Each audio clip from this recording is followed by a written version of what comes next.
तो hello guys, आपका स्वागत है हमारे चैनल पर जिसका नाम है मैथ फिजिक्स एजुकेशन। तो आज हम इस वीडियो के अंदर करने वाले हैं class 12th physics Haryana board का जो सैम्पल पेपर है, साइट पे डाला हुआ है सैम्पल पेपर। उस सैम्पल पेपर के जो ऑब्जेक्टिव क्वेश्चन है, जो पार्ट सेकंड है, वो आज हम क्या करेंगे, सोल्व करेंगे। तो देखते हैं फर्स्ट क्वेश्चन। तो अगर हम बात करें फर्स्ट क्वेश्चन की, तो जो फर्स्ट क्वेश्चन का राइट आंसर हो जाएगा वो क्या हो जाएगा, जो ऑप्शन नंबर सी है वो क्या हो जाएगा, राइट आंसर। तो ऑप्शन नंबर सी क्या हो जाएगा, राइट आंसर। अब क्वेश्चन नंबर 2 देखते हैं। Three capacitors of equal capacity C दे रखी है, are joined in first in series and then in parallel, the ratio of equivalent capacitors in both the cases will be। तो इसका right answer की बात करें तो क्या हो जाएगा, 1:9। तो 1:9 क्या हो जाएगा, राइट आंसर। अब देखते हैं question number third. The unit of specific resistance, जो यूनिट ऑफ स्पेसिफिक रेजिस्टेंस होती है तो वो कौन सी होती है, वो होती है हमारी ओम मीटर। तो ओम मीटर क्या हो जाएगा, राइट आंसर। अब देखते हैं क्वेश्चन नंबर फोर्थ। ये बहुत ही हार्ड सा क्वेश्चन लगता होगा कई बच्चों को, लेकिन इतना हार्ड नहीं है ये। The graph between voltage and current for a conductor is a straight line which makes an angle theta with Y axis, the resistance of the conductor will be. तो जो इसका राइट आंसर है, जो ये question number क्या है, fourth है, जो कोड थीटा है, जो कोड थीटा क्या हो जाएगा इसका राइट आंसर। अब देखते हैं question number fifth. An electron enters into a uniform magnetic field perpendicularly to it, the path of the electron would be. जो इलेक्ट्रॉन का पाथ होता है तो वो कौन सा होता है, सर्कुलर। तो सर्कुलर क्या हो जाएगा इसका राइट आंसर। अब देखते हैं question number six. The force acting on a particle of charge Q with moving with velocity v vector parallel to magnetic field b vector is. तो जो क्वेश्चन नंबर सिक्स था उसका राइट आंसर क्या हो जाएगा, जीरो। क्योंकि जो force होता है वो क्या होता है, जीरो होता है। किसके केस में, अगर कोई पार्टिकल है, चार्ज है, क्या वो मूव कर रहा हो वेलोसिटी v और ये पैरेलल हो, ये स्पेशल केस है अगर वो पैरेलल हो किसी मैग्नेटिक फील्ड के साथ, ठीक है। अब देखते हैं क्वेश्चन नंबर सेवन। ये कोई न्यूमेरिकल दे रखा है। For a coil having self inductance L is equal to 2 milli henry, current flows at the rate of 10 की 3 मीटर पर second, the EMF induced in it. तो जो क्वेश्चन नंबर सेवन था इसका राइट आंसर कितना हो जाएगा, 2 वोल्ट। तो 2 वोल्ट कितना हो जाएगा, राइट आंसर।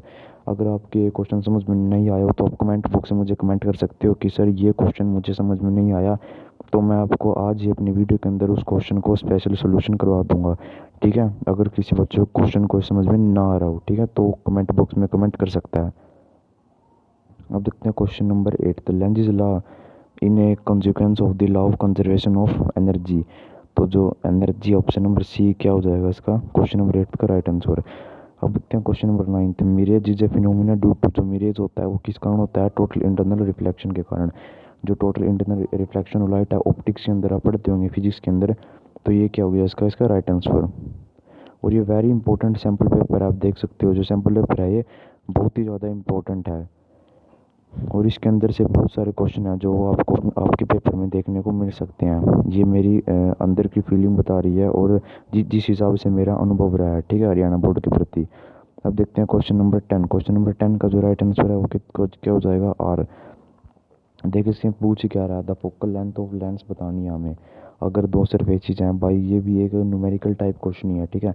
अगर आप पे सोल्व ना हो तो आप मुझे कमेंट बॉक्स में कमेंट कर सकते हो कि सर इसका आंसर बता दो एक बार हमें। अच्छा, the angle of minimum deviation for a prism is delta minimum and the angle of prism is a, the refractive index of the material of the prism is. तो जो रिफ्रैक्टिव इंडेक्स है, जो इस क्वेश्चन का, question number 11 का, तो question number 11 का right answer क्या हो जाएगा, ऑप्शन नंबर डी। जो ऑप्शन नंबर डी है क्या हो जाएगा इसका राइट आंसर। अब देखते हैं question number 12। Speed of light in air is 3 multiply 10⁸ metre पर second for the water of refractive index 4/3। और रिफ्रैक्टिव इंडेक्स की कोई यूनिट नहीं होती, ठीक है, रिफ्रैक्टिव इंडेक्स की कोई भी यूनिट नहीं होती है। The speed of light will be, ये भी एक न्यूमेरिकल टाइप क्वेश्चन है। तो जो क्वेश्चन नंबर 12 था उसका राइट आंसर क्या हो जाएगा, ऑप्शन नंबर डी। तो जो ऑप्शन नंबर डी हमारा क्या हो जाएगा, राइट आंसर। अब देखते हैं क्वेश्चन नंबर 13। क्वेश्चन नंबर 13 हमारा क्या है, electron emission from A metallic surface is possible only when frequency of the incident light is. तो अगर हमारी फ्रीक्वेंसी इंसिडेंट लाइट की क्या हो, ग्रेटर देन थ्रेशोल्ड फ्रीक्वेंसी, अगर हमारी ग्रेटर देन हो थ्रेशोल्ड फ्रीक्वेंसी, तो इलेक्ट्रॉन क्या कर जाते हैं, एमिशन हो जाता है फ्रॉम ए मेटालिक सरफेस से। अब देखते हैं question number 14। The the de Broglie wavelength associated with a moving material particle is, ये हमारी क्या होती है, इन्वर्सली प्रोपोर्शनल होती है मोमेंटम के। तो जो डी ब्रोगली वेवलेंथ है वो क्या होती है, इन्वर्सली प्रोपोर्शनल होती है वेवलेंथ के। क्योंकि आपने ये फॉर्मूला तो पढ़ा ही होगा अगर आप क्लास 12th के अंदर पढ़ते हो।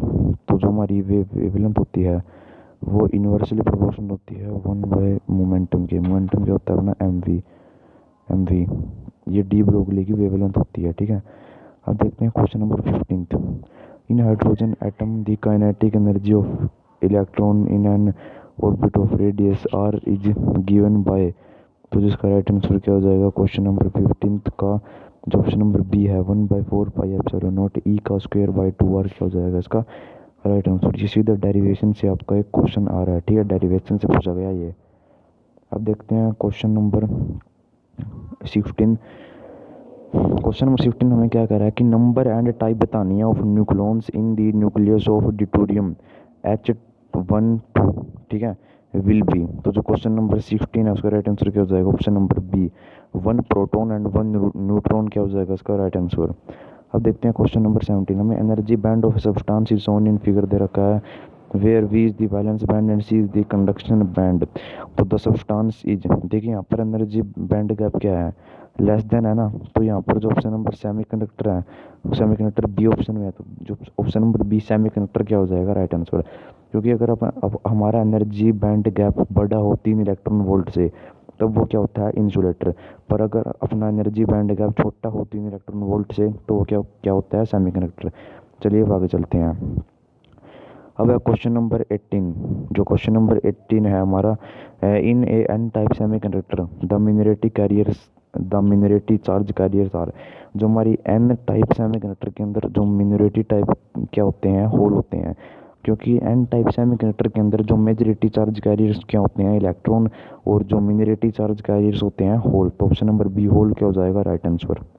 अब देखते हैं question number 19। Filling the blanks दे रखे हैं विद एप्रोकेटिव आंसर। और इन क्वेश्चन को आपको बिल्कुल अच्छी तरीके से करना है, ये नहीं कि आप इन क्वेश्चन को बिल्कुल करें बिना, क्योंकि क्वेश्चन वेरी वेरी इंपॉर्टेंट है और बार बार पेपर में पूछे जाते हैं। और ये HBSC की तरफ से स्पेशल एक सैम्पल पेपर दिया गया है, और ये सैम्पल पेपर है ये वैसे नहीं दिए जाते, ये very very important sample paper आपके लिए क्या गए हैं, दिए गए हैं। तो हमने उस सैम्पल पेपर को कराने की कोशिश करी है।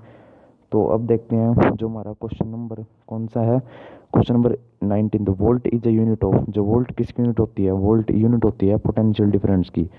तो जो इसका राइट आंसर क्या हो जाएगा पोटेंशियल डिफरेंस। चलिए अब चलते हैं अगले क्वेश्चन पर। Question number 20। Current throw A given area of a conductor in the net dash passing per unit time. जो ये ऑप्शन ये क्वेश्चन आएगा आपकी यूनिट सेकंड करंट इलेक्ट्रिसिटी से, ठीक है। तो जो इसका राइट आंसर हो जाएगा क्वेश्चन नंबर 20 का क्या हो जाएगा नेट चार्ज। क्योंकि हमें पता है जो हमारा करंट क्या होता है, करंट का फॉर्मूला आई हमारा क्या होता है Q upon T, Q upon छोटा टी हमारा क्या होता है, क्यू चार्ज होता है, टी क्या होता है टाइम होता है। तो current through a given conductor of is the net charge इसका क्या जाएगा राइट आंसर। अब देखते हैं question number 21। 3 quantities are needed to specify the magnetic field of the earth on its surface, the horizontal component, the magnetic declination, और दूसरा कौन सा होता है एंगल ऑफ डिप। तो इसका राइट आंसर क्या हो जाएगा एंगल ऑफ डिप। तो इस फिलिंग द ब्लैंक्स में क्या आ जाएगा हमारा एंगल ऑफ डिप। तो जो एंगल ऑफ डिप है हमारा वो क्या हो जाएगा इसका राइट आंसर। चलिए अब देखते हैं क्वेश्चन नंबर 22। क्वेश्चन नंबर 22 हमें क्या कह रहा है, in an AC generator mechanical energy is converted into electrical energy. तो जो इलेक्ट्रिकल एनर्जी है वो क्या हो जाएगा इसका राइट आंसर। तो जो इलेक्ट्रिकल एनर्जी है वो क्या हो जाएगा इसका राइट आंसर। और अगर कोई क्वेश्चन आपके समझ में ना आए कि ये कैसी है, डेरिवेशन हो कोई या कोई न्यूमेरिकल हो, तो आप कमेंट में उस क्वेश्चन का मुझे भेज सकते हो। क्वेश्चन का सीरियल नंबर मुझे कमेंट बॉक्स में आप लिख सकते हो, तो मैं आज उस क्वेश्चन को क्या करा दूंगा सोल्व कर दूंगा, ठीक है। अब देखते हैं question number 23। X-rays, gamma rays and radio waves are propagating in the vacuum, there dash will be same but frequency will be different. जो उनकी वेलोसिटी है तो उसका राइट आंसर क्या हो जाएगा वेलोसिटी। जो उनकी वेलोसिटी है वो सेम रहती हैं पर जो फ्रीक्वेंसी हैं वो क्या रहती हैं डिफरेंस रहती हैं। तो उसका राइट आंसर क्या हो जाएगा वेलोसिटी। तो वेलोसिटी क्या हो जाएगा इसका राइट आंसर। अब देखते हैं question 24, the dash angle of for a ray incident for from a denser to rare medium is that angle for which the angle of refraction 90 degree. तो इसका जो राइट आंसर क्या हो जाएगा, क्रिटिकल एंगल। तो क्रिटिकल एंगल, जो critical angle होता है वो क्या होता है, जो डेफिनेशन दे रखी है, क्रिटिकल एंगल की डेफिनेशन पूछ रखी है इस क्वेश्चन के अंदर, ठीक है। तो कौन सा एंगल हो जाएगा, critical angle. The energy of photon of wavelength lambda is. तो इसका जो एनर्जी कितनी होती है, एनर्जी का फॉर्मूला होता है एच न्यू। जो एच न्यू, एच क्या है यहाँ पर, प्लैंक कांस्टेंट, और न्यू क्या है यहाँ पर, फ्रीक्वेंसी। तो ये क्या हो जाएगा इसका राइट आंसर। अब देखते हैं question 26, in Rutherford model most of the mass of the atom and all its positive charge are concentrated in a tiny nucleus and the dash revolve around it. तो जो इलेक्ट्रॉन्स है वो क्या होते हैं, रिवॉल्व होते हैं। तो राइट आंसर इसका क्या हो जाएगा, इलेक्ट्रॉन्स। जो क्वेश्चन नंबर 26 था उसका राइट आंसर क्या हो जाएगा, फिलिंग द ब्लैंक्स के अंदर इलेक्ट्रॉन्स। अब देखते हैं question number 27, the number of electrons is equal to the number of holes in semiconductors in dash semiconductors. हमें सेमीकंडक्टर्स पूछ रखे हैं। तो जो इंट्रिंसिक सेमीकंडक्टर है, जो हमारे इंट्रिंसिक सेमीकंडक्टर है, जो हमारे इंट्रिंसिक सेमीकंडक्टर है वो क्या हो जाएगा इसका राइट आंसर, क्योंकि उनके अंदर नंबर ऑफ इलेक्ट्रॉन्स किसके इक्वल होते हैं, नंबर ऑफ होल्स के इक्वल, ठीक है। तो इंट्रिंसिक सेमीकंडक्टर के अंदर होता है। तब आते हैं क्वेश्चन 28 की तरफ, write down the formula for relation of current density specific conductivity and electric field. तो जो इसका राइट आंसर है वो कितना हो जाएगा, sigma is equal to, sorry थोड़े गलत हो गया। तो इसका राइट आंसर क्या हो जाएगा, जो जे होता है हमारा करंट डेंसिटी, वो किसके इक्वल होती है, सिग्मा इलेक्ट्रिक फील्ड। तो ये क्या हो जाएगा इसका राइट रिलेशन हो जाएगा। अब देखते हैं क्वेश्चन नंबर 29। क्वेश्चन नंबर 29 में क्या कह रहा है, right relation between electromotive force and terminal potential difference for a cell.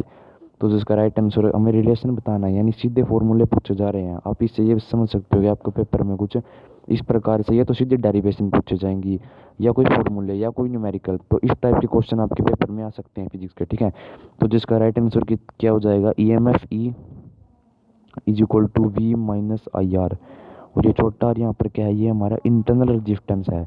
बड़ा आर पूरा रेजिस्टेंस होता है और छोटा आर क्या होता है, इंटरनल रेजिस्टेंस। तो ई एम एफ ई क्या होगा, वी माइनस आई आर। तो ये क्या हो जाएगा इसका राइट आंसर।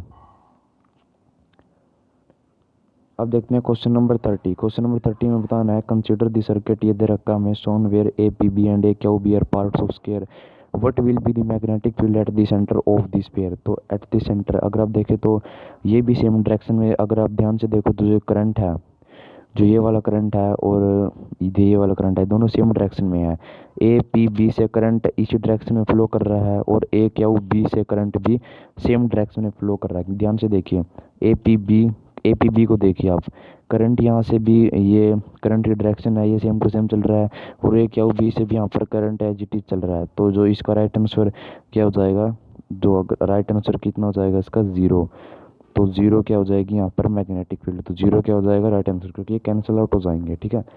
अब देखते हैं क्वेश्चन नंबर 31, टू लेंसेज दे रखे हैं, पावर प्लस 5 डायोमीटर है, minus 5 dioptre are placed in contact, find the power of lens. तो पावर की अगर हम बात करें तो पावर का क्या फार्मूला होता है, P1 प्लस P2। तो अब ध्यान से देखिए, तो P1 प्लस P2 हम कर देंगे। तो P1 प्लस P2 अगर आप करोगे तो ये 5 माइनस 5 ज़ीरो, ज़ीरो डायोमीटर, क्योंकि जो डायोमीटर होती है वो क्या होती है, पावर की यूनिट होती है, ठीक है। तो ज़ीरो डायोमीटर क्या हो जाएगा इसका राइट आंसर। अब देखते हैं question number 32, for which spectral colour of light is the speed maximum in glass. तो जो रेड कलर है, रेड कलर क्या हो जाएगा इसका राइट आंसर। देखते हैं question number 33, in Young experiment what will be the effect of ring width on using yellow colour of sodium lamp in place of violet colour of light. तो क्या हो जाएगा, जो फ्रिंग वाइट था, जो फ्रिंग की जो वाइट था वो क्या हो जाएगी, इंक्रीजेज हो जाएगी। हम ये बताना है जो फ्रिंग वाइट पर क्या इफेक्ट पड़ेगा, जो फ्रिंग वाइट था क्या हो जाएगी, इंक्रीज हो जाएगी।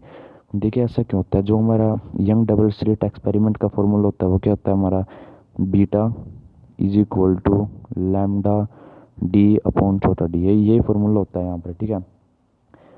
तो देखिए हमें क्या दे रखा है, जो जो बीटा है ये क्या है, इसके ये डायरेक्टली प्रोपोर्शनल है वेवलेंथ के। ये रिलेशन ध्यान से देखो, तो वेवलेंथ अगर हम यहाँ पर रखेंगे येलो कलर की, तो येलो की वेवलेंथ क्या होती है, ज़्यादा होती है वायलेट कलर से। तो जो जो हमारी ये फ्रिंग विड्थ है, ये वाली फ्रिंग विड्थ हमारी क्या हो जाएगी, इंक्रीज हो जाएगी। ठीक है, अब देखते हैं question number 34। Two nuclei have a mass number in the ratio 1:8, what is the ratio of nuclear density. हमें न्यूक्लियर डेंसिटी की रेशो बतानी है, तो इसकी डेंसिटी की रेशो कितनी हो जाएगी, 1:1। तो 1:1 क्या हो जाएगा राइट आंसर। अगर आपके समझ में नहीं आया हो तो आप कमेंट बॉक्स में बता सकते हो कि हमें ये क्वेश्चन समझा दो। अब देखते हैं question number 35। In junction diode D is forward और reverse biased in the given diagram. तो हमें बताना है ये डायोड है जो कैसा है, फॉरवर्ड है या रिवर्स है। देखिए अगर देखिए ध्यान से देखिए, जो ये नेगेटिव टर्मिनल है, जो ये -10 वोल्ट है वो पॉजिटिव टर्मिनल के साथ कनेक्टेड है, और जो पॉजिटिव टर्मिनल है वो नेगेटिव टर्मिनल के साथ कनेक्टेड है। तो अगर कोई नेगेटिव टर्मिनल किसी पॉजिटिव पीएन जंक्शन के पॉजिटिव टर्मिनल से कनेक्ट होता है, तो वो कौन सा जंक्शन कहलाता है, रिवर्स बाइस्ड। तो जो ये गिवन जो 100 बाइस्ड जो डायोड दे रखा है वो कैसा है, रिवर्स बाइस्ड। तो जो रिवर्स बाइस्ड है क्या हो जाएगा इसका राइट आंसर। तो जो आपको क्वेश्चन है ये बिल्कुल अच्छी तरीके से करने हैं, तो मैं इस वीडियो में आपको यही बताना चाहता था। तो thank you guys and have a nice day for all of you. और इन क्वेश्चन को बिल्कुल अच्छे से आपको क्या करना है, सोल्व करना है, नहीं हो तो मुझे कमेंट करना है। तो थैंक यू गाइज।